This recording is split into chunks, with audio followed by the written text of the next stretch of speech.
అన్న చంద్రబాబు నాయుడు గారు కొత్తగా మళ్ళా రాజధానికి 40,000 ఎకరాలు కావాలంటున్నారు. ఈ 40,000 ఎకరాల సేకరణలో చేశాక రాజధాని పూర్తవుతుందంటారా? ఇప్పుడు ఎక్కడవుతుందండి? ఇప్పుడు ప్రజలందరూ కూడా గమనిస్తున్నారు. ప్రజలందరూ గమనిస్తున్నారు.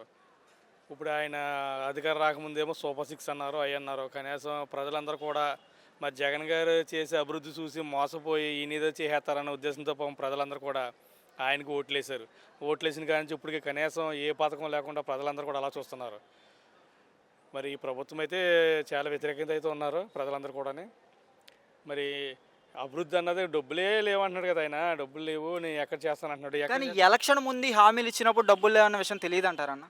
ఎందుకు తెలియదన్న? ఏదో మాయ మాటలు చెప్పడానికి ఇంకేంటంటే ప్రజలను ఏదో మబ్బు పెట్టి ఆయన తెలియదు ఏముంది.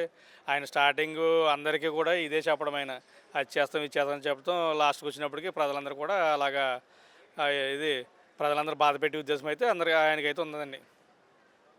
జగన్మోహన్ రెడ్డి 5 ఏళ్ళు ఒక ఉద్యోగం ఇవ్వలేదు, ఒక పరిశ్రమను తీసుకురాలేదు. మేము వచ్చిన 9 నెలల్లోనే పరిశ్రమలు తీసుకొచ్చాం, ఉద్యోగాలు ఇస్తున్నాం అని చెప్పి అన్నారు. నిజంగా జగన్మోహన్ రెడ్డి ఆ రోజు ఒక్క ఉద్యోగం ఒక పరిశ్రమ తీసుకురాలేదా? ఈ రోజు వీళ్ళు వచ్చి తీసుకొచ్చారా? ఎందుకన్నా సచివాలయంకి వెళ్ళి అడగమని చెప్పండి. సచివాలయంకి వెళ్ళి ఉద్యోగస్తులు అక్కడ ఏ సచివాలయంకి వెళ్ళినా సరే అడగమని చెప్పండి. ఎవరు ఇచ్చారు ఏంటి, నాలుగు నోటి తాళ చెప్తారు. ఇది ప్రజలందరికీ తెలిసి ఇదంతా మాయ మాటలో చెప్పి నేను చేసాను చేసే బలం సూపర్ సిక్స్ చేయమను. ఆయన సూపర్ సిక్స్ తర్వాత అసెంబ్లీ ఏమన్నా చూస్తే భయం వేస్తున్నాను. మరి ఆ రోజు ఎలక్షన్ ముందు ఏ రకంగా చెప్పారు ఆయన? కనీసం ఆ విషయం కనీసం డిప్యూటీ సీఎం అయినటువంటి పవన్ కళ్యాణ్ కూడా ఇంతవరకు కూడా మరి ప్రజలకు ఏది చేయాలి కదా. వాళ్ళు కూడా ప్రజలందరూ ఎదురు చూస్తున్నారన్న, ఏది చేస్తారు ఇది చేస్తారు ఇది చేస్తారని. కాదంటే జనాలు అందరికీ అర్థమైపోయింది ఇది కూటమి ప్రభుత్వం, మాయ ప్రభుత్వం అని. కానీ అచ్చెన్నాయుడు గారు 60% హామీలు నెరవేర్చామంటున్నారు. కానీ ఏది ఎక్కడ చూపెట్టమనండి. ఎవరికి ఇచ్చారు ఏంటన్నది? ఎవరికి ఇచ్చారు? ఏ ఏ గ్రామీణ అడగమని చెప్పండి. ఇవాళ రైతు భరోసా కానీ కనీసం ఇది పిల్లలకి కనీసం ఇది అమ్మఒడి అనే కానీ చాలామంది చూస్తున్నారన్న. ఎవరికి ఇచ్చారు?